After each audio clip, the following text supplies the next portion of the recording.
So it is 9:30. I'm going to go ahead and call the meeting to order. Welcome to the May 20th, 2021 meeting of the Downtown Design Review Committee. This meeting is being held by video conference. My name is Tony Blatt and I am the chair of the committee. No physical location will be provided for the DDRC meeting. The meeting will instead be live streamed from remote locations. We want to request that everyone joining us today, except committee members, keep your microphone muted until you are called on to speak. Official action can only be taken on items which appear on the agenda. The Downtown Design Review Committee may adopt, approve, deny, defer, recommend, amend, strike, or continue any agenda item. When more information is needed to act on an item, the Downtown Design Review Committee may refer the matter to Planning Department staff. As instructed in the agenda, those who called or emailed us in advance to let us know your name, contact number, and agenda item you wish to speak about will be recognized first. Before the DDRC votes on each item, I will ask if any members of the public wish to speak. When your name is called, you will need to unmute yourself by pressing *6 on your phone or pressing the unmute icon on your computer. You will be given 3 minutes to speak. When I ask if anyone from the public wants to speak on an item and you did not provide your information in advance of the meeting, please raise your hand by pressing *9 on your phone or select the raise hand icon on your computer. When your name is called, you'll need to unmute yourself by pressing *6 on your phone or pressing the unmute icon on your computer. You will be given 3 minutes to speak. For anyone speaking today, including committee members, please identify yourself when you begin to speak. Citizens may address the committee on agenda items by responding to the chair's call for speakers during discussion on each item. All comments must be relevant to the item. The chair or presiding officer may, in his or her discretion, prohibit a person from addressing the committee and/or remove that person from the video conference if that person commits any disorderly or disruptive behavior, which includes, without limitation, any of the following: speaking without being recognized by the chair or presiding officer, continuing to speak after notice that the speaker's allotted time has expired, presenting comments or material not relevant to the item under discussion, failing to comply with the lawful instructions of the chair or presiding officer, engaging in other conduct, activity, or speech that delays, disrupts, or interferes with the effective or timely conduct of the meeting. Citizens cannot submit documents via video conference meetings. If we lose our connection for this meeting, the meeting shall be stopped and reconvene once the connection is restored. If communications are unable to be restored within 30 minutes, items remaining for consideration will be continued to the next regularly scheduled Downtown Design Review Committee meeting on Thursday, June 17th at 9:30 a.m. by video conference. The agenda and documents are located at https://okc.primegov.com/public/portal. You would then click on an agenda item and the relevant documents will come up below the item. Mark, will you please call the roll?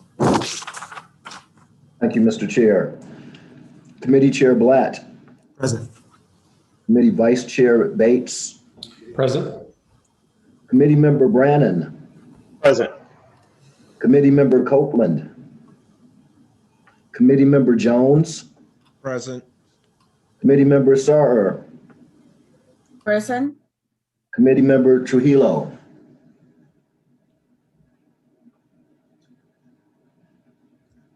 Committee Member Trujillo.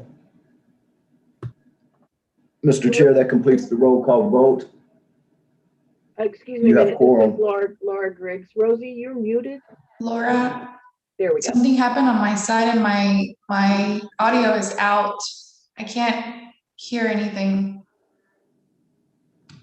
Okay. We can hear you, but you can't. Can you guys hear me? We can hear you, Rosie. Can you hear me? My audio is out.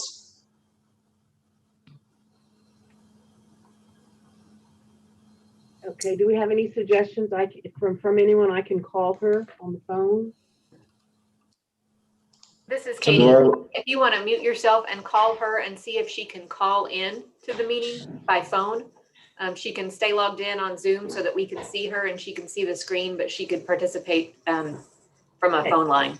I will do that. Give me a second. Thanks. Going to hold tight until we've confirmed that she can hear us. Mr. Chair, the roll call vote is complete. You have quorum. Thank you.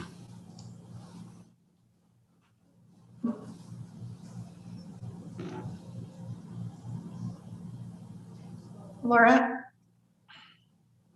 Hello? Yeah, Rosie, we can hear you, so go ahead and put mute on so that you and I can talk about this. Okay, all right. It's, all right.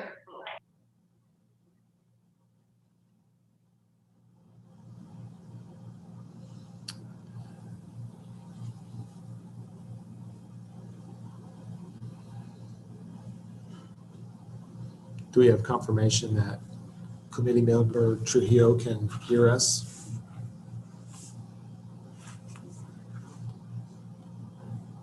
Yes, I'll Mr. wait Chair, until- she can hear us. This is Okay. Laura, and I'm on the phone with Rosie right now. She can Okay. hear us, and she's going to call in on the phone, and then she's going to turn her camera back on so we can see her. And Okay. she'll be communicating. Then I'm going to go ahead and proceed. First item on the agenda is approval of the minutes. The minutes from the April 1st meeting are in your packet. And in the absence of any questions or comments regarding the minutes, I'll accept a motion. This is Gary Jones, motion to approve the minutes. I have a motion by Jones Mariana Sarur, I'm approved. and I'm a the second second. by Sawyer. So we have a motion and a second. If everybody will cast their votes in PrimeGov.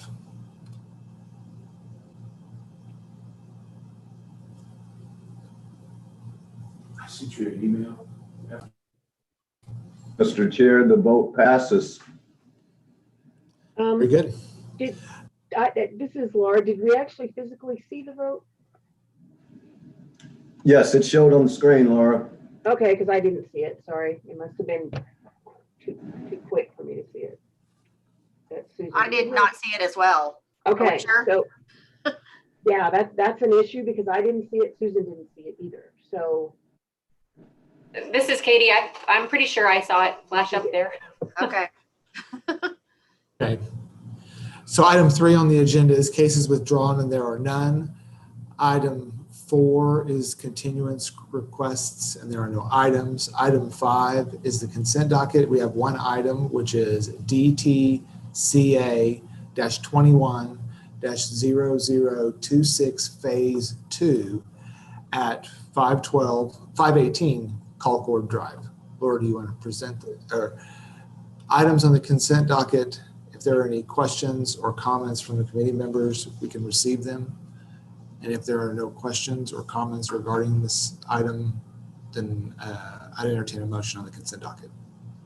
This is Gary Jones. I make a motion that we approve the consent docket. Motion by Jones, Mariana Sarur, the second. and I have a second by Sarur. Is all those in favor cast your vote via PrimeGov?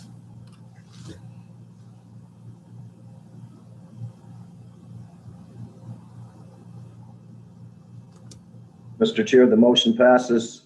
okay, this is Laura calling. I'm sorry, speaking. The vote did not show up on the screen at all because I was staring at it the entire time. So I'm not sure what's going on. So Susan, how do we need to proceed since we're not it's not showing the vote? I think you probably need to do a roll call vote because it Okay. didn't show on my screen either. Okay, and I don't think the last one did either. You can see something changing, but it's going so fast and it's not showing the vote. So for Rosie's sake, when they call your name, I don't know if you can nod or raise your hand if you're able. Were you able to call in and so you can hear on your phone?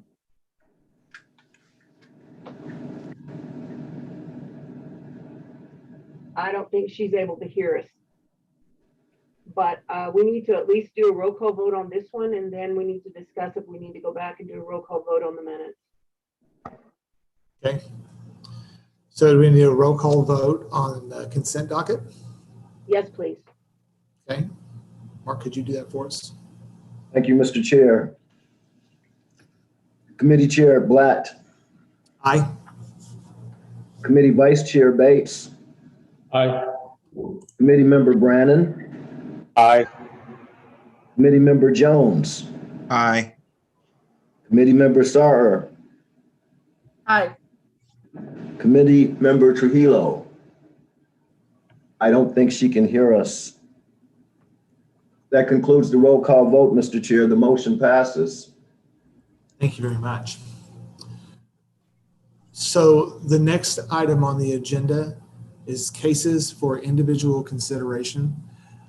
The case A is DTCA-21-00027 at 701 West Sheridan Avenue.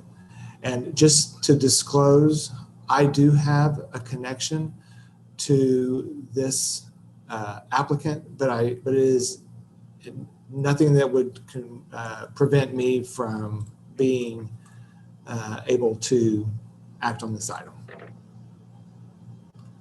This is Laura Griggs from the Planning Department, and if I could just ask Susan Randall, do we need to do a roll call vote on the minutes as well, since I think we had an issue with it not showing up? I think we could, unless somebody else saw it. If they saw it show up, then I think that's fine. I mean, Katie said she saw it. I don't know. Did anybody else see it? Yes, this is Mark. The motions and votes are showing on my screen. Yeah, they're not showing on ours. And this is Katie. I thought I saw it flash up there, but if nobody else saw it, then maybe I'm wrong. So I think I don't think it would hurt to if it's a do. concern, we can do a roll call vote I quickly. don't think it would on hurt that. to do a quick roll call vote on the consent docket and then, or on the agenda, and that way there's no issue. Mark, would you mind doing that for us? Thank you, Mr. Chair. Committee Chair Blatt, Aye. Committee Vice Chair Bates, Aye. Committee Member Brannon, Aye. Committee Member Jones, Aye. Committee Member Sarer, Aye. Committee Member Trujillo. Mr. Chair, that completes. Hang on a minute, Mark. Rosie was trying to talk. Oh, I was just saying hi. Okay, I'm here. so, okay, thank you. Mr. Chair, that completes the roll call vote. The motion passes.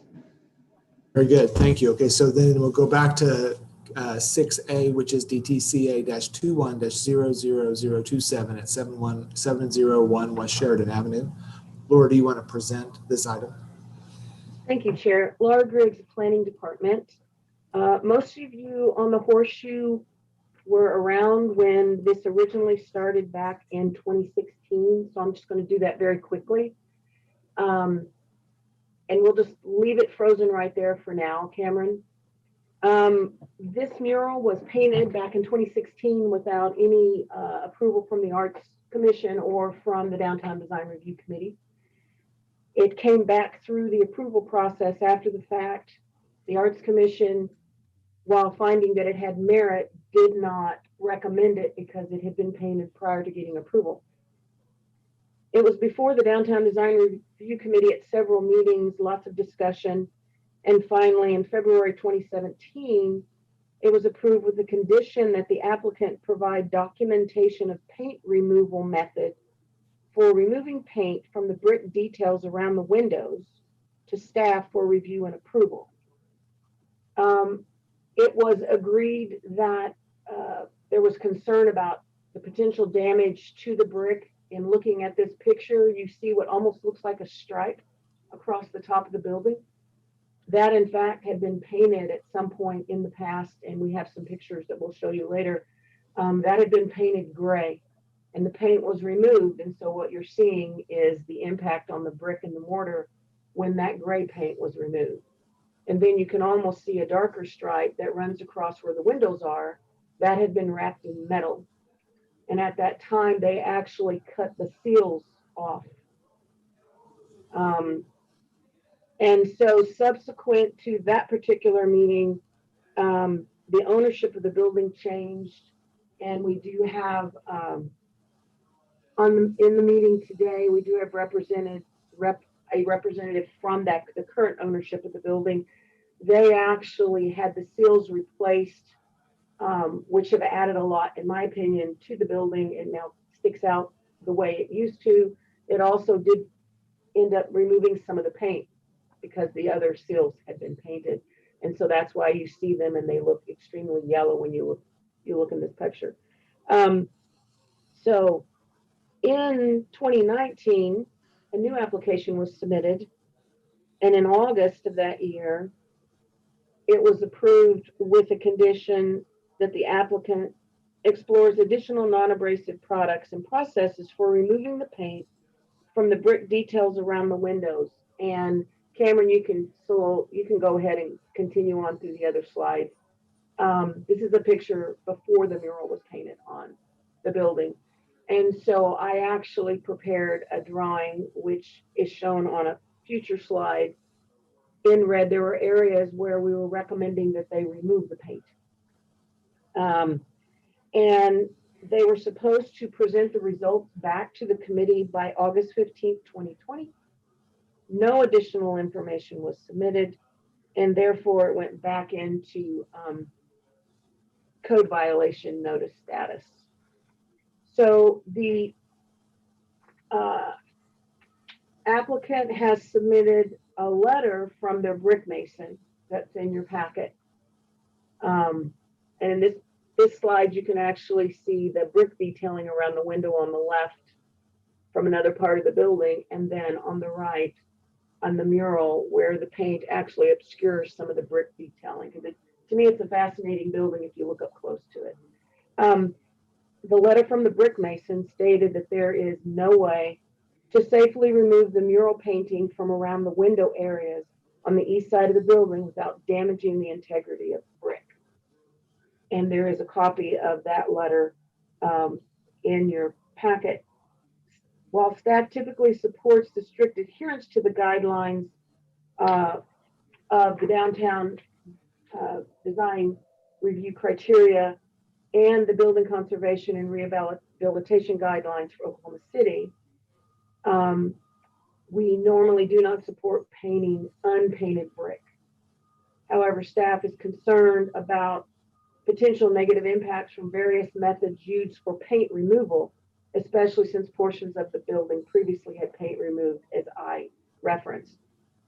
Given that multiple products have been tried unsuccessfully to remove the paint, staff recommends approval of this request to eliminate the requirement to remove portions of the paint with the condition that the paint not be maintained and be allowed to naturally weather and fade. And so that I have that down as staff recommendation. So in this picture, and Cameron, freeze for a minute, this is what the building looked like after the metal was removed and after the gray paint was removed from the building. So there basically was two stripes on the building. And in fact, there was a ghost sign. And if you look closely, you will see what remains of the ghost sign in the forehead of the female figure in the mural that's on the wall now. Thank you, Cameron. You can continue. So we don't have a time frame for when we think this might start fading. A lot of that depends on the method it was used and on the type of paint that was used. So in that one, if you look at the woman's forehead, that's actually part of the ghost sign is in the forehead. So that's kind of still there if you know what you're looking at. And so I included in your packet, and I also have on these slides, the two previous CAs that were issued in all the different versions of the drawings where we showed the areas for paint to be removed. The one thing I'll notice right here, all the way to the right, down on the chin, there's a really white square on that window, and that is something they used to try to remove the paint that is still there. I'm hoping that will also come off. I'm not really sure what particular what that actually was and why it's still stuck there to the brick. It wouldn't come off. But yes, so if you have any questions for me, I'll be happy to answer them. We have on this call, I think Kim was here, but I see that Mark Falk is here, and he represents the ownership of the Paramount building. And so, but I'm available for questions. And when you're finished, and I'm going to mute Mr. Falk, I'm going to mute you for just a minute until we get finished with the questions for me. And after that, I'll unmute him. This is Tony Blatt. First, I want to clarify the association that I have is actually going to be with the next item. I jumped the gun on that. Do we have any questions for planning department staff? Cameron, can you please keep going until I tell you to stop again? Thanks. This is Gary Jones. Laura, I saw the recommendation, and I have no knowledge, expertise, or anything about fading a brick and all the other things. But as I look at the photos, and I'd hoped to go and actually see it physically, but was not able to do so, it appears that the mural that's currently there is starting to show signs of fading. We're not able to ascertain the time frame or what the fading might start to look like as it weathers. Is that correct? That is correct. And stay right there, Cameron.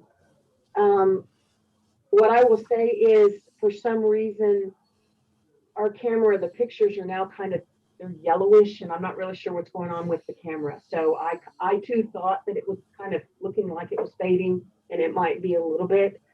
The picture that I have up on the screen are the areas that I sat down and talked about requesting they look at removing the paint from these particular areas. You'll see some of them, in one area, the upper right, I put leave as is. And then there's some areas where I have question marks. I was trying to stay away from faces as much as possible so that could be retained, and concentrate on some areas specifically around the windows, because that's where the detailing is, where paint removal wouldn't have as big of an impact on the mural itself. So you can see there were not that many areas, and they were relatively small, that I was willing to allow them just to remove paint in that area. But what I would say is, and I'm trying to figure out the oldest mural that I've seen around. I haven't been down to 9th Street at the railroad track and looked at the Braid lately, so I'm not really sure how the murals are weathering these days. And so I really can't answer how long it will take for it to fade. But I would point out there was that picture of the mural on the parking lot side, which is of Stephen Adams. That particular one, there's a lot more paint on that mural. That was a previously painted wall. And I would think that one potentially would take a lot longer to fade versus this one, which you can actually see brick through in some areas through the paint. It's not solidly colored with paint. I don't know if that helps you, Committee Member Jones, or not, but. Thanks for the response. No, I'm just trying to balance what this is eventually going to look like. And I can't imagine, because I can't figure out what the fading and the weathering is going to do versus the mural that's currently there. And the concern is that as it starts to weather and fade, if it will start to look like a hot mess.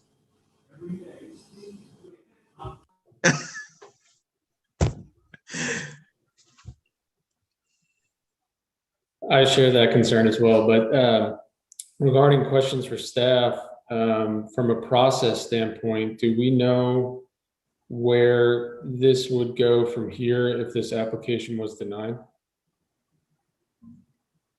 I will probably have to seek some assistance from legal on this. It would go back to code enforcement and become an active case. The issue with it is they go to court, even if they're found guilty, they pay a fine. And I don't know, Susan, if the judge then directs them to try to remove it. But if we haven't found a safe process to remove the paint, we're back where we've been all along with this. They would appeal this to the Board of Adjustment if the Well, I'm applicant. sorry, that is an option that they would have. That's correct.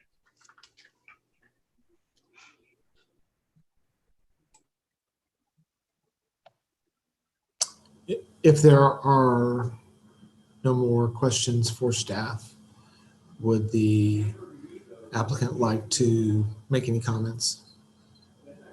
Mr. Falk, you can unmute yourself. Thank you. Yes. So thank you guys for visiting with us. I'm Mark Falk. My wife is Kim. We took on, we're owners of the building, but we had to take on the management role in this building because our managing partner, who was responsible for all of this, clearly had some issues and was not aware of what should have been done. So very quickly, in the notification last August, the notification went to our architect and we did not receive that notification. So that's how back in August, it fell into this category of no response. And the no response, I apologize. We just hadn't seen that because it went to our architect. The little white spot that Laura noted was an effort that we made at the time with a two-part epoxy that our architect at the time had thought would be an alternative. See that little white spot there? So we put the two-part epoxy on as per the instructions in a little test spot, and it would not come off. So that's why that white spot is there, because that effort to remove the paint in that test area was a complete failure. So then that's when we checked again with a couple of other options to remove the paint. And as you see in the letter, they're just afraid that the damage is considerable for any kind of process. So first of all, we've certainly learned that we made a huge mistake. We've got some options in front of the board now to fix up the Miami looking building. And we want more than anything to be in good standing with the city and to be able to resolve whatever we can do. So I know when we talked about the mural, we wanted 3 Oklahomans. We wanted a diversity of Oklahomans on the mural. That was the goal. You know, the Stephen Adams mural, that was, you know, dated to that hysteria around the thunder. That was approved. Yeah, we're trying to whatever we need to do, we would be willing to do. We've tried several opportunities and just can't seem to figure out how to get this off of there.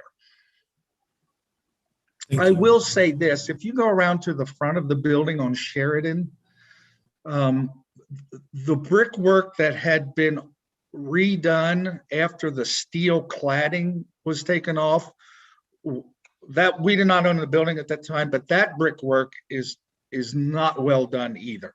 I mean, the brick was not repointed. The mortar mixture was not matched to the old mortar mixture. So if you walk around to the front of the building, you will see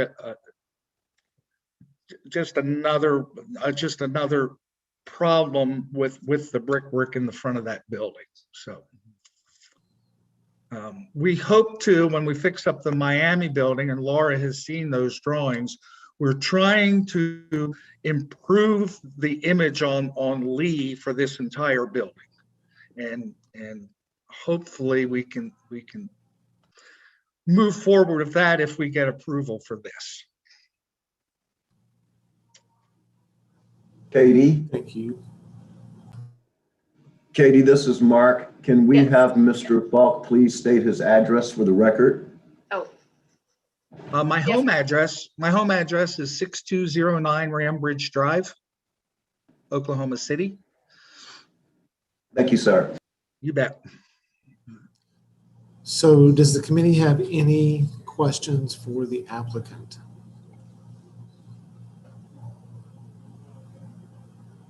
This is Corey Bates. Do you have any further detail on what was investigated and what the results were for trying to remove this? I mean, you mentioned numerous investigations. We've seen the epoxy patch that's on the building, and then a very general letter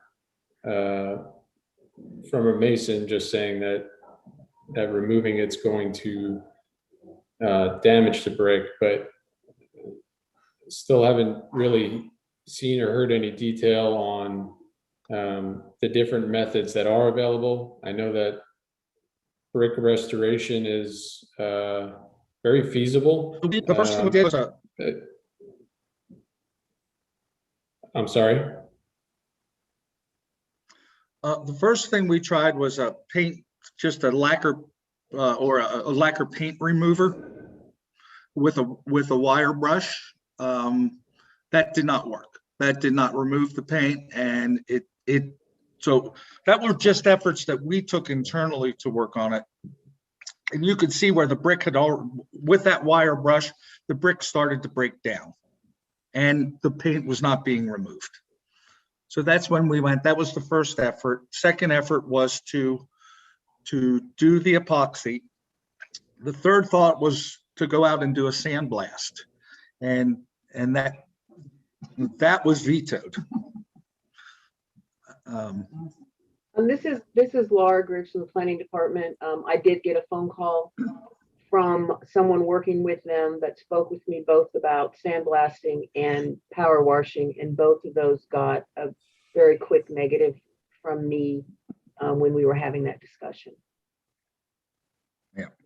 this is Katie. You also have in the attachments in PrimeGov a letter from Catherine Montgomery from 2019 that they tried 2 different paint removal products, peel away and knock off, and that neither was successful in cleaning or getting into the recessed areas of the brick because of the texture of the brick. So those were 2 specific chemical removal methods that were attempted. Yep. And then the third one was this epoxy fiasco. So in regard to the results of these tests, understanding that there was not success with a complete removal of the paint, was there anything accomplished? I mean, we're talking about what's being proposed right now is to leave it alone and let weather do what it does over the course of the next 20 years. Can anything be done to partially accelerate that fading process? I mean, if complete removal is out of the question, I would still want to entertain accelerating the fading process that's now being proposed.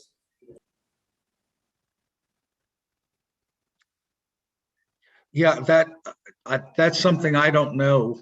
I'm not an expert in this at all. Laura, do you know of anything? I don't. That would be something I'd rely on a preservation specialist in masonry rehab to ask that question. So I'm not sure if there's something that can be applied that would allow it to fade faster. Sorry. This is Katie. One thing that we do not have is as far as I'm aware, is a photo of where those products were tested.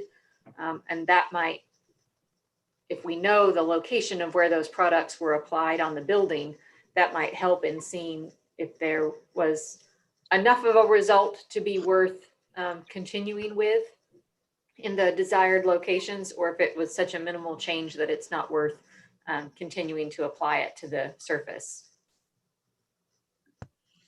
So this is Gary Jones. Laura, is this an action that we have to take today? I just think there may be some other opportunities to explore before we move this motion, because once we make this motion, they pretty much get a free pass just to let that sit there. And I just think that we need to explore all possibilities, and maybe that is the next step, working with the preservation folks to see if there is some recommendations or some potential strategies that we might adopt that will help us resolve this issue. I only included one potential option for you all, but as the chair stated in his script at the beginning, you have a bunch of choices of things, which could be, you could continue it with specific direction to the applicant for additional information or whatever it is you're looking for. I would recommend that if you do go that route, that it be continued not to next month, because I need all that stuff by next Tuesday, and you've already got 5 or 6 items on next month's agenda. I would recommend that you at least go out to July at the earliest to continue it to allow the applicant time to address what additional information you're asking for, if you decide to do that. That would be a motion I would make if there's not any objections, that we continue it, and maybe we continue it to August, just to give them more time to look at other possibilities, including with preservation experts to present at that meeting. And so you're talking about options for total removal or options? All of the above. All the above? Gary Jones again. Laura, I was all of the above. I think removal is part of the equation, but I think if there's enhancements with fading, that would be helpful. And maybe there is some other option that preservation folks may say you might want to pursue. Again, I just don't have enough knowledge to really provide much direction, but hopefully there is something that's better than the let it weather and fade. Okay. Typically, in cases in which we're asking an applicant to continue, we would like to confirm that they take no exception to continuing the case. I realize in this particular item, it's not one that they're trying to move forward with construction or be approved on something to build. It's just deferring the discussion. Could we get a confirmation that you're okay with continuing this item to a future either July or August meeting? I see Mr. Falk has his hand raised. Yeah, so we do have in front of Laura currently, it's on the next month's meeting, the changes in windows and design at 11 North Lee, which is the Miami looking building. It's called the Griffith Building. And we hope that proposal is not dependent on a resolution of this issue. Because yeah, if those are independent, that we would understand. We just hope that this issue does not impact what's in front of Laura now for the new windows and the new facade on 11 North Lee. It's Tony Black. Laura, could you confirm that? Yeah, this is Laura Griggs, Planning Department. Initially, when they approached me about the Miami portion of the building, we had not received their application on the mural. And I was concerned that we still had no resolution on the mural. Since they have submitted the application and it's been before the committee, and you all are at the point where you're considering to continue it, I don't have a problem with continuing to process the application for the Miami portion of the building. Since they have submitted the application, you have seen it, and now you're going to be recommending some additional information to come from them. So I'm okay with each of these going independently of each other. Okay, well, that's great. Thank you, Laura. Before we make a motion, is there anybody in the public who would wish to speak on this item? I just want to, Go ahead. yeah, this is Corey Bates. I just want to kind of continue to summarize at least my position with this project. And Mr. Falk, I appreciate the efforts you've made. Understanding that you've inherited this in some fashion, whether, I don't know if you knew about the citation or not at the time, but this project has come before this committee numerous times. And every single time it's come across, the committee has made concessions in some degree to allow this to move forward in some fashion. I mean, the original meeting on this was because it was put up without a CA. And we've gotten past that. And then we've made negotiations about how much of this mural can stay versus go. This I would never have approved this if it came to us as it should, as an application before it was installed. And we are continuing to make concessions at every one of these meetings regarding this mural. And to now look at a decision that says we're going to give up and just let the weather take care of it, that doesn't sit well with me. I think, considering the history on this project, every effort needs to be made to make it better than it is. I mean, it's a nice mural. The paintings are nice. I understand the concept and the intention. All of that is great. The application is the problem. The application of putting it up without a CA, putting it up on a street-facing facade, putting it up in a way that diminishes the architectural characteristics of the building. Every effort needs to be made to make this better. And if right now what's being proposed is to let it fade, well, then I'd like to see what we can do to make it fade quicker. I'd like to see what can be done to allow those architectural elements to come back out. We haven't even discussed replacing them. I mean,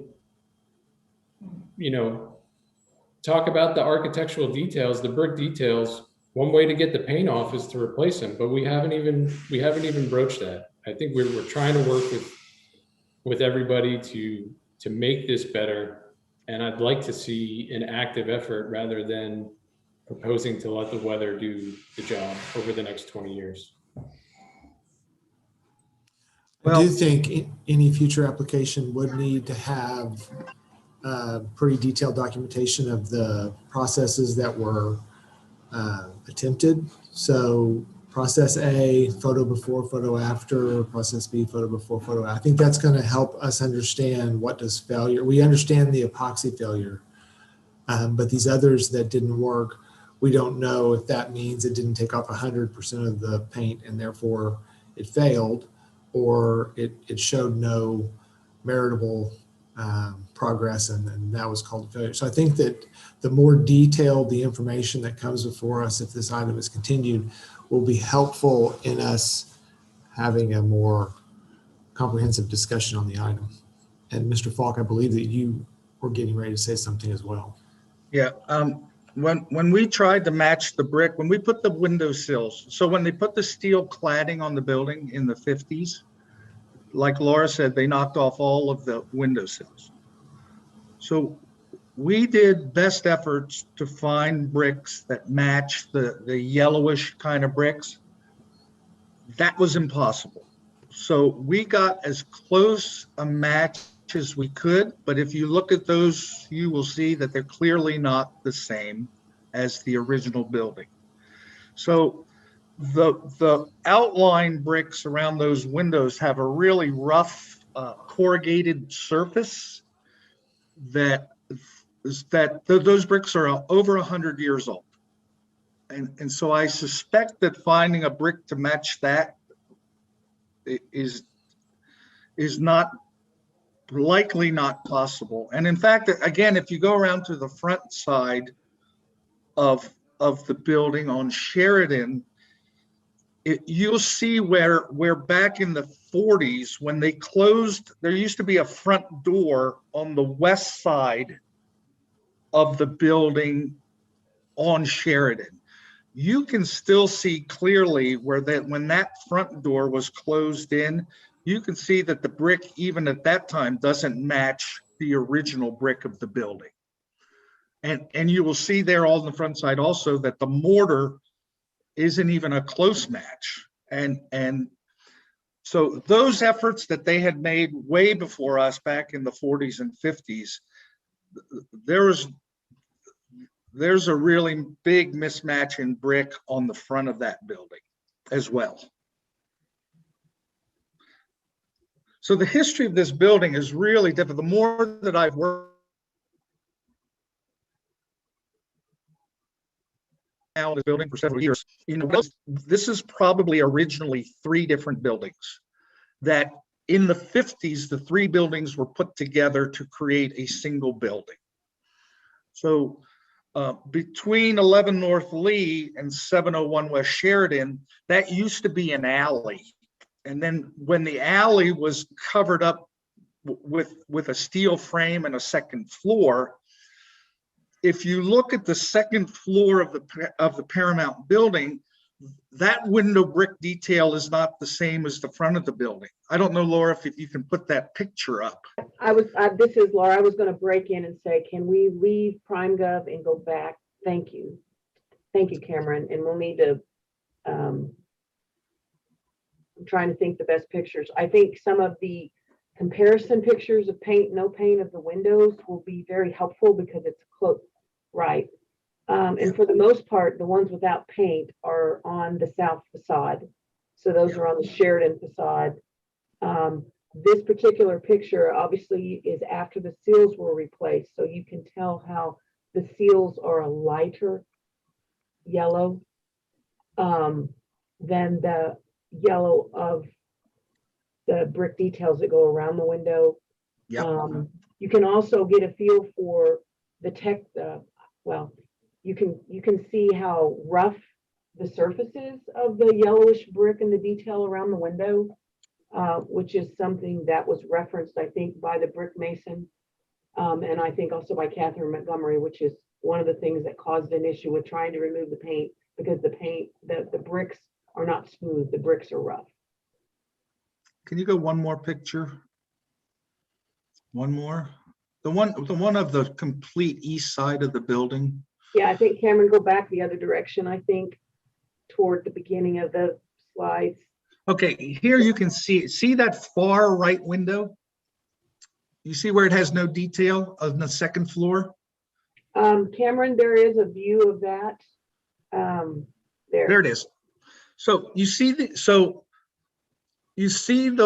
windows in that picture that see the first floor has the brick detail. You see that the second floor does not. The reason is because that second floor did not exist on the original building. That was a 1-story building. And when they combined, so where the red stucco is, that used to be the alley. So when they connected 11 North Lee, which is the yellow building on the right, to the Paramount building, they built the alley and they added the second floor to that part, and there was no effort to match the brick detail. So you can see the edge of the original second floor of the Paramount building. You can see it on the very far left of that second floor. You see that window detail, and you see that little stripe at the top. So when that second floor was added, there was no effort to match those windows. And then this middle portion, that is steel posts in the alley and a steel trusses across the second floor and steel posts in there. So this whole middle portion was an alley between 11 North Lee and 701 West Sheridan. And then they knocked out the walls in 11 North Lee to create that second floor that goes from the front to the back now. So, you know, these windows here, you can see there's just absolutely no detail. And I suspect they couldn't, either they didn't want to do that or they couldn't find the bricks even at that time to do it. So the building itself is so difficult because of this continuing, and then I showed Laura in 11 North Lee, I showed Laura some pictures that there's probably at least 5 changes to the windows in that building that we can currently document. So this building has just undergone change after change, and not to make excuses that we made a huge mistake or that our managing partner made a mistake. We admit that, and I wish that she had not done that, but I think the main issue at this point is documentation of the processes that you've gone through so that we can have a broader discussion about next steps. Okay. You know, not able to move on the current application, but in the future, so that we can get closure on the item, the more information that you can bring. Well, like we said, Catherine has, Catherine submitted her report that she thought that the 2 efforts were not successful. The epoxy effort is an ugly reminder that didn't work. The sandblasting was denied. We offered up that soda blasting and sandblasting, and both of those were denied by. So there's no evidence that the sandblasting would not work. We just were told that you can't do that because of the age of the brick. So I'm not sure. So there is no documentation that sandblasting or soda blasting didn't work. So I don't know how to document that. And we have the letter from Catherine that documents her 2 efforts. And then we have the masonry guys. So, we would be willing to do something else, but I don't know that we know what other direction to go. Well, to clarify, this is Corey. All of the tests that have been done to date have categorized success as complete removal of the paint, and they have been deemed failures because they do not completely remove the paint from the brick. What I'm suggesting today is, again, we will concede to not completely removing the brick, but if what's being proposed is to let it fade, well, then we need to be active on making it fade.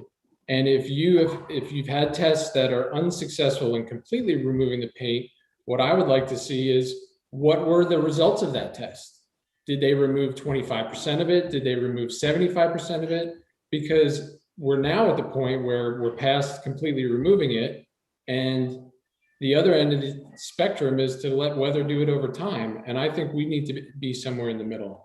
And so seeing those results, seeing, as Tony said, a before picture and an after picture, understanding that 100% removal is not achievable, but what is? And can we come up with a game plan to do something more than just let it sit? Sorry, this is Laura. Cameron, can you go back to the view of the mural itself? That one, thank you.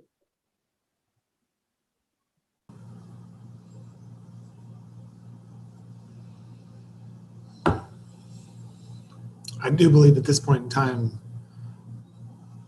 we could take a motion if continuance is the next step. I believe we've stated what we would like to see in the next application So I'm willing to make the motion. I just didn't know if I needed to provide more direction. I was just going to move that we continue until the August meeting, and that they be directed to work with staff to look at approaches in order to meet I don't know, I need some help here. Okay, this is Laura from the planning department. So based on the motion you were kind of toying with earlier, Mr. Jones, let me just read this. Continue to August to allow the applicant to provide information and/or documentation from preservation experts for total removal of the paint or enhancements with fading the paint.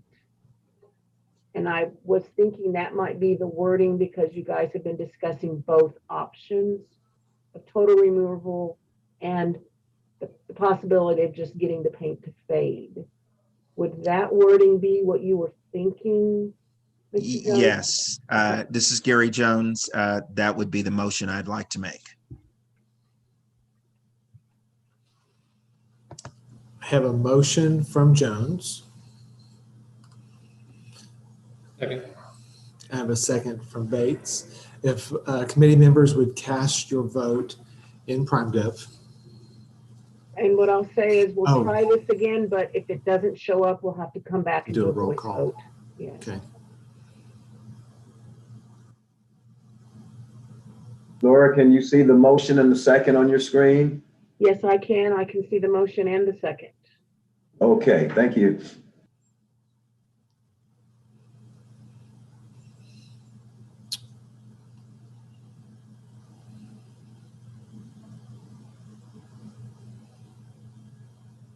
Mr. Chair, the vote is complete. The motion to continue has passed.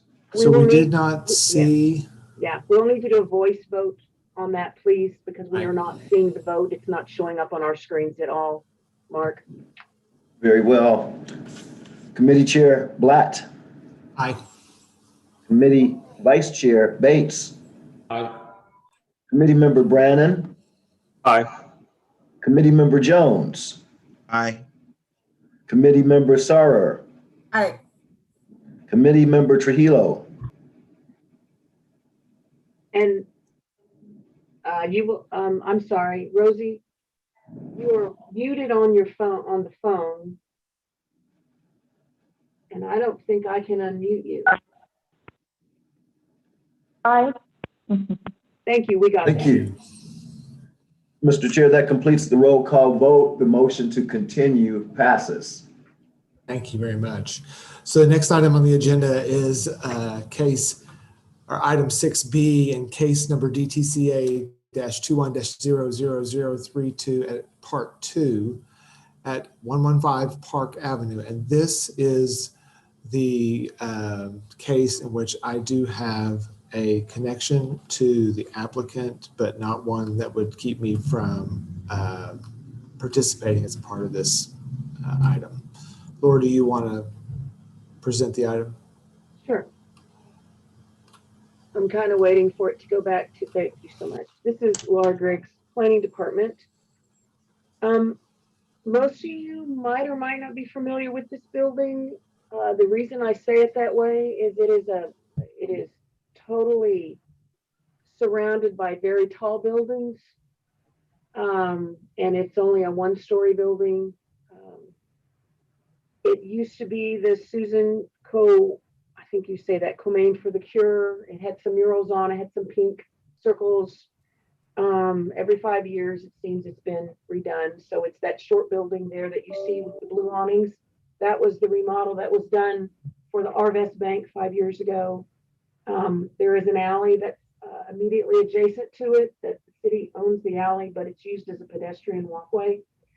And so the building is on the left and you can see it's one story versus the building on the right, which is where my mind just went blank. The jewelry store that has the Christmas jingle that came out. BC Clark's. Thank you, BC Clark's. And so the building actually goes from street to street. So this is the northern end of the building that's on Couch. And so you can see how it's just one story. And the building immediately to the west of it is, I think that's a 4-story building. So it's kind of dwarfed by all the buildings around it. Proposal is right now there's blue awnings, as you can see with the red arrow, and they want to install a marquee sign. We don't get too many of those. I don't think I've worked on one, but similar to what the old-fashioned movie theaters had. And we have a different calculation. So on this one, I want to point out, you can see where the blue current awning is, and just past that, you can see a white, the awning at the BC Clark's building, and I wish I had gotten a better picture of it. It actually sticks out further than what their proposed marquee sign is going to do, and it doesn't have vertical supports. And I just never realized that looked that way until I looked at this picture. So their marquee sign will have some similar features to the BC Clark awning that runs across that building next to it. So the calculations allowed for a marquee sign actually allow it to have more square footage than a typical wall sign would. And I've included all that information. I normally don't like to include as much math in a staff report, but I really didn't have any choice. So the sign itself could be made bigger, and then the faces could only be a certain percent. So I had to include all of that. So they are actually asking for less than what they're allowed to have on that sign. In this picture, you can see across the street how tall the buildings are. Most of across the street is First National Complex with the various buildings that were built over time across the street from it. So the subject building being 1 story is extremely unusual in this location in downtown. That building has been there for a while. It's been different things, and I included some of that information. So in this picture, you can see the lower left is the subject building, and to the right is the building where the BC Clark's is located. And so that's, I think, a 14-story tall building immediately adjacent to this building. One of the comments I made in the staff report is that the marquee sign could add interest and visibility to the building. And I really think you'll notice the building more than right now. It just kind of blends in. I personally used to go to that Arvest Bank to do personal banking. So this is an elevation view, a 2D view of the proposed marquee sign that clearly you can see the 3 different sections of it. They're proposing where it says we're hiring, those are going to be EMD level 3 is what they're asking for. And I did point that out in the staff report. And based on the information provided to you in the staff report, staff is supporting this proposal. It's within the allowable square footage. They don't need a variance for anything that they're doing.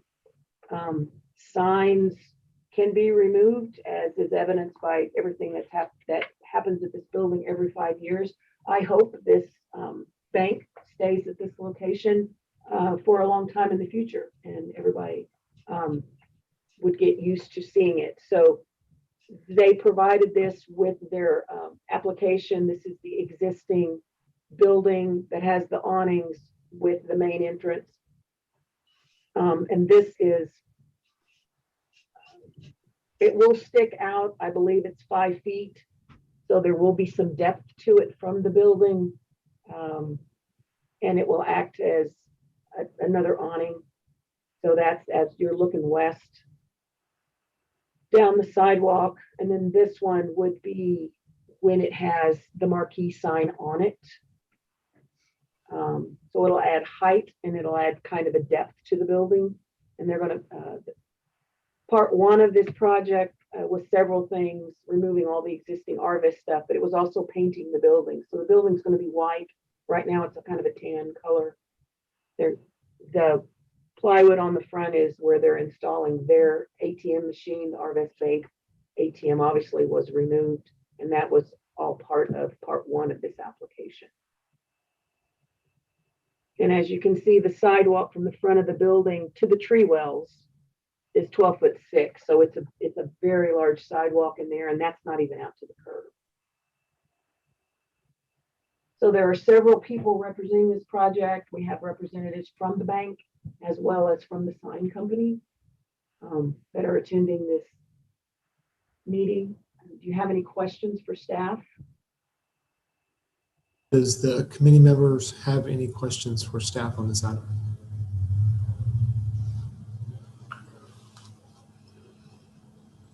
Okay, would the applicant like to make any comments? And would you identify yourselves when you start to speak? Because I know there's 2 of you that are not muted at the moment, and we don't know your voices, so we just need to distinguish between you. Hi, good morning. This is T.W. Shannon, and I'm CEO of Chickasaw Community Bank. And I appreciate the work that this committee does in keeping our downtown area looking as good as it does. And we're hoping to add not only to the value of that aesthetic, but also to the citizenship. And this is our first time for a branch location in downtown, so we're really excited about it. But it's obviously a small branch. It's 5,000 square feet. And for us, the purpose of the sign, I was really dogmatic about wanting the marquee because, as you know, as a Chickasaw Community Bank, as being Chickasaw owned, I like to say Chickasaws, we are Oklahoma's original storytellers. And so for me, telling stories is very important. And that marquee, while it will be silenced, there's no audio to it. We'll use it to tell the story, the history of maybe the building, of the community, and also what's happening in the life of the bank there. So that's our purpose, and I appreciate your consideration. We also have representatives from Metro Sign to answer any technical questions that I can't. Do we have any questions from committee members of the applicant? This is Corey Bates. Just one regarding the height of the sign. What was the, I believe it's shown at 10 foot 4 inches, the bottom of the sign off the sidewalk. Just curious if there's any reason or logic behind that height. Corey, this is Laura Griggs from the Planning Department. It's required to be at least 9 feet. That is the minimum allowed over a sidewalk. If it was over a drive, it would have to be 14 feet, but the minimum is 9 feet. So it just as a starting point for you.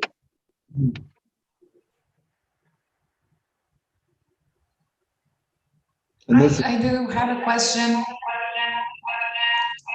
Oops. Can you hear me? Yes, Rosie, we can hear you.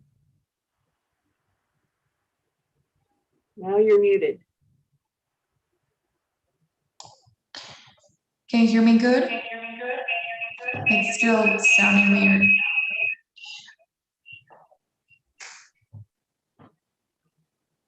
Rosie, we can hear you. There's an echo, but we can hear you. Okay. I think I'm going to use the phone instead of the system. Is that okay? That's fine, Rosie. And Corey, we'll come back to your question because we still didn't get a full answer yet. And your phone is muted, Rosie.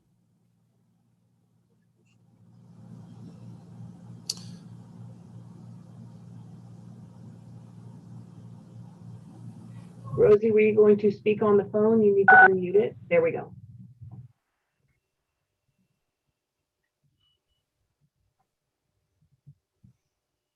And Rosie, we can't hear you on the phone. I see you're talking, but we can't hear you. Oh, okay. Sorry. There we go. Better? We can hear you. Am I there? Yes. Yes. Okay, good. Okay, so the boarded up section in the picture, I'm just looking at that and everything else looks great, but can we get an explanation? What is that? That's where the ATM machine was removed by Arvest, and part 1 of this application that I have already approved the installation of the Chickasaw Community Bank's ATM in that location. Oh, I gotcha. Okay, thanks. So if we can circle back around to Corey's question, I had answered that it had to be at least 9 feet, but I think Corey had a question asking why it was shown at 10'4". Is that correct, Corey? Were you wondering why it was so high? Yes, wondering why it's as high as it is. Just looking at the elevation and both the front view and down the sidewalk, the interaction with potentially with the tree that's there. I guess I would have expected it more around that 9-foot mark. So just curious. So this is Troy from Metro Science. I'll speak to that. There's a lot of things that go into this. Is the 9-foot requirement that went into it. It was the top of the building line that went into it, as well as allowable square footage. So when you put all those things together, this is kind of where we landed at. You know, if we would have had more square footage, you're right, we would have grown it closer to that 9-foot area. But it really needed the top of that sign. If you look at the top of the Chickasaw wording, it aligns with the top of the building. So aesthetically, it'll read nice across the building. And then the piece in the middle sticks up just above the building to elongate it a little bit more. If we would have brought it down, we would have had the top of the building to compete with above the sign. So we wanted to really make sure that we didn't get any lower than that with the top of the sign. So we didn't have that extra foot to go down with allowable square footage, because it would have added another about 25 square feet. We didn't have that. Katie, this is Mark. I need Mr. Swinberg to cite his address for the record, please.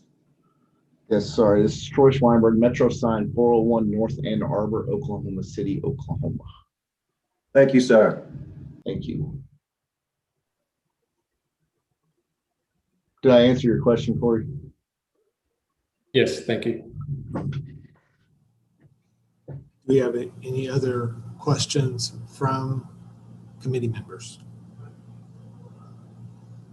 If there are no additional questions, I will. I would like to, just in the event that there's anybody, I do want to open it up if there's anybody in the public. Thank who'd you. like to, Sorry, to Tony. speak to this item. No problem. Anytime. Okay.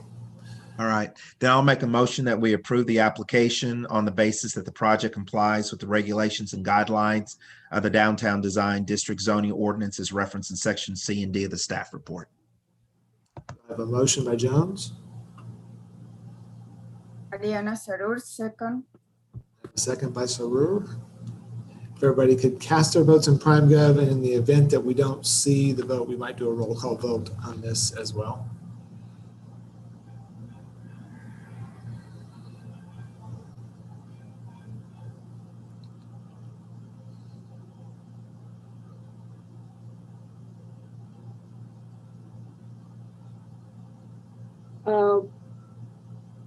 Mariana and Rosie, were you going to vote on this item?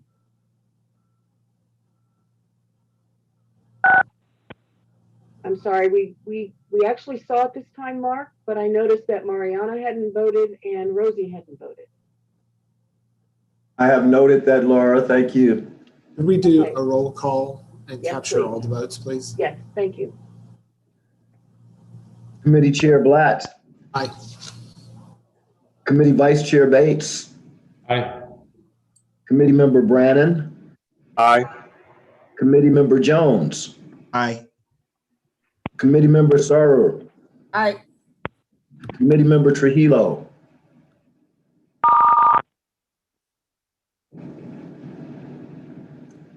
I know she's fine. Thank you. Mr. Chair, that completes the roll call vote. The motion passes. Thank you. Thank you very much. So the next item on the agenda is other business, and item 7A is to elect a new chairperson. So I will entertain a motion if anybody would like to offer a committee member up to the position of chair. I'd like to make the motion that Tony Blatt be chair.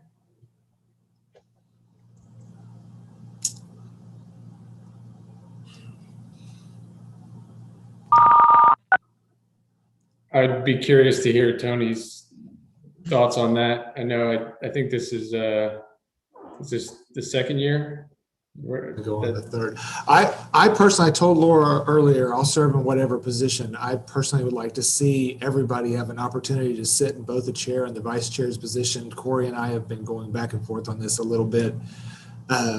Musical vice and chair. So if in the absence of a second, it could die. And then there could be a motion to offer up any individual, no matter how short of a time period they've been on. Obviously, we want it to be something that works for everybody, but I think it's very beneficial for each person to cycle through this position. Corey might agree with that. I do agree. Is there anybody that is willing to raise their hand for chair? Every person on this committee can serve in the role of chair. You have the support of we have a great group of individuals who are on the committee, who are committee members, and you have all of our support. So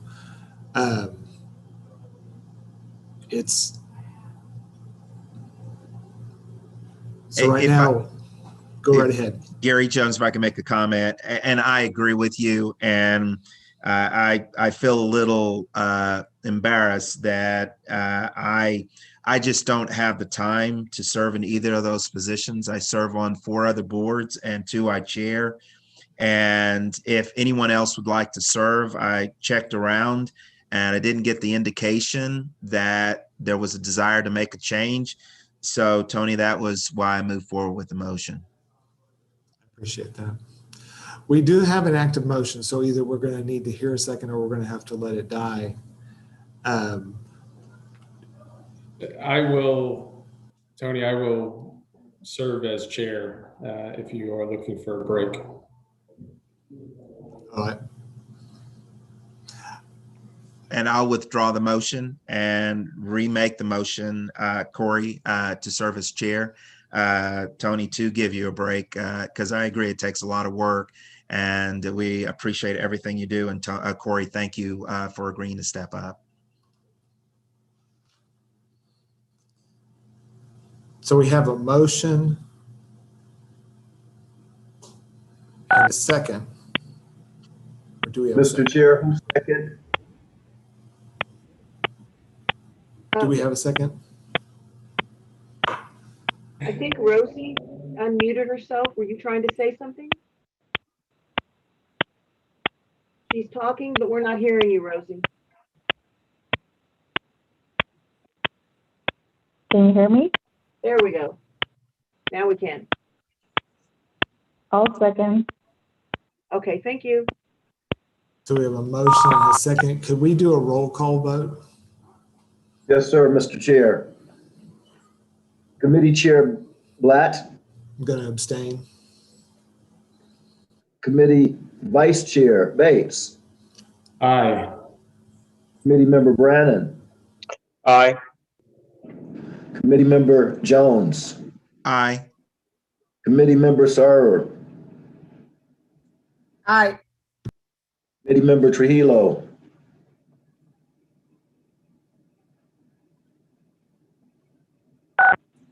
Aye. Thank you. Can you hear me? Mr. Mark, would Yes, you, ma'am. would Thank you, you. Mark, would you adjust my vote to an aye as well? Who is speaking, sir? This is Tony Blatt. Would you adjust my vote to an aye as well? Yes, sir. Thank you. That completes the roll call vote, Mr. Chair. The motion passes. Wonderful. Okay. So I do want to say that I offered up in knowing that next month we're going to back in person. Hopefully the script won't be as long as the one you're currently reading, Tony. Corey, I'll see what I can do about that. So the next item on the agenda is 7B, and that is to elect a vice chair. Is there any individual, any committee member who would feel comfortable serving in the role of vice chair? It is very easy. It is extremely, I think the chair is the easiest spot, but it's,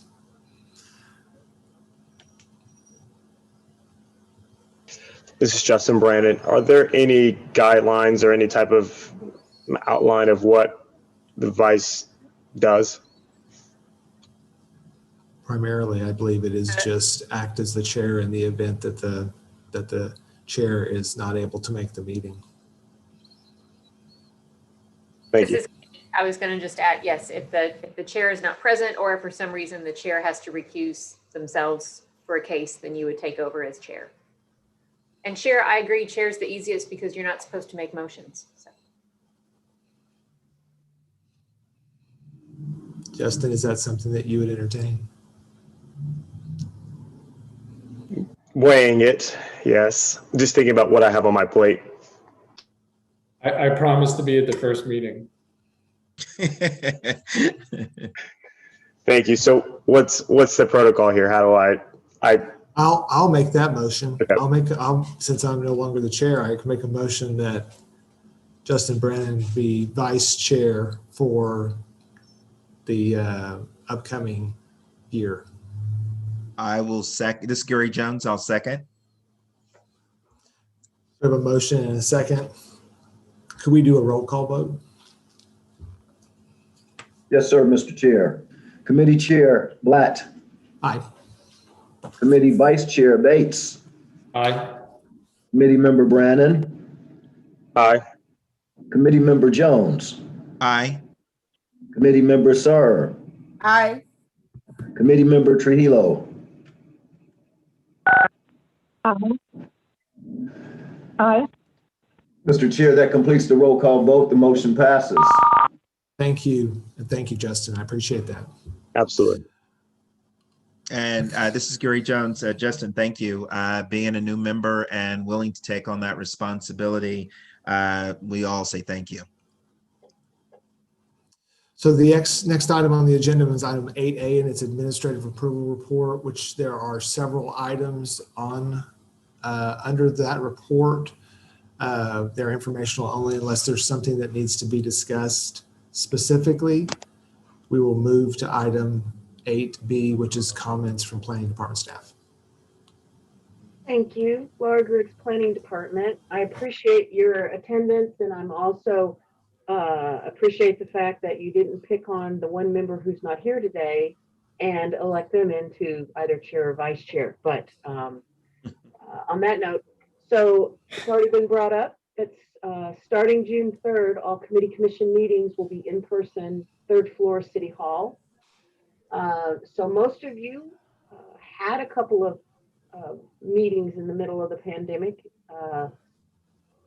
With PrimeGov at the new equipment, we have 2 new members that this will be new for them. So we probably want to make sure that we can get there a little earlier so we can help you with that equipment. We have 1, 2, 3, 4. We have 6 items on the agenda. I know there's at least one I can put on consent. I'll put as many on consent as I can. There, at least one project you've seen before that's coming back before you. I think we might have a situation where we need to make sure we have more than 4 there because one or 2 of you might have some conflicts and have to step down for a particular item.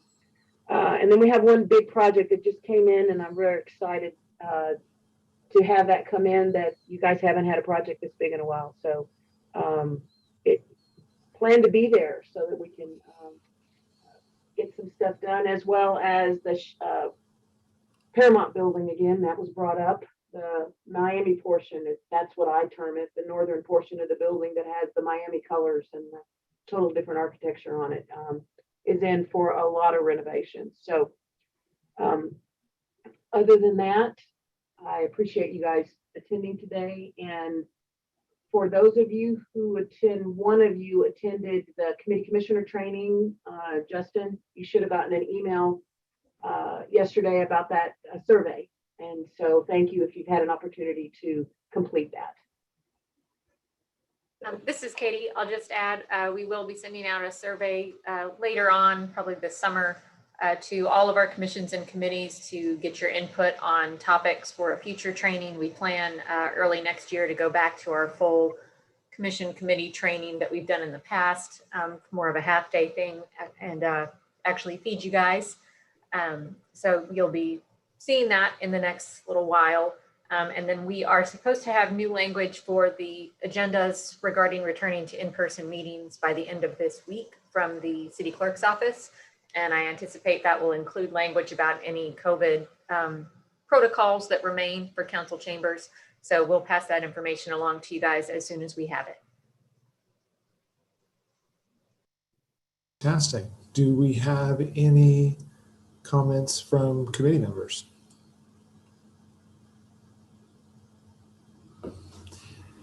Thank you all for attending today, and our next meeting, as stated, will be,